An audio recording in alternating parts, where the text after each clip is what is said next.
Okay, maulan. Lakas ng buhos kayo na. So, lalagyan ko to ng kalso. Yan. Yung rear.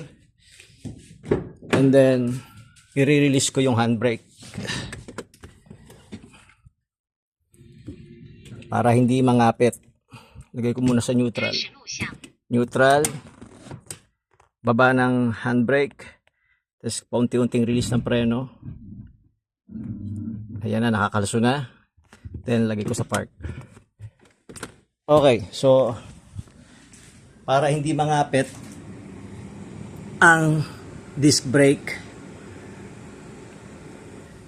Kasi minsan, sa umaga, ayaw umandar. Bigla na lang may puputok.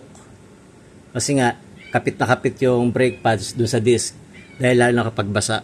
So, kapag galing sa ulan, dahil ito ay naka-slant yung garahe, lagyan na lang ng kalso, release handbrake, and then lagay na sa park. At least safe tayo rito. Baka kasi in the future, mabaklas yung brake pads sa sobrang kapit. Tapos pinersa natin na i-drive o i-reverse. That's it.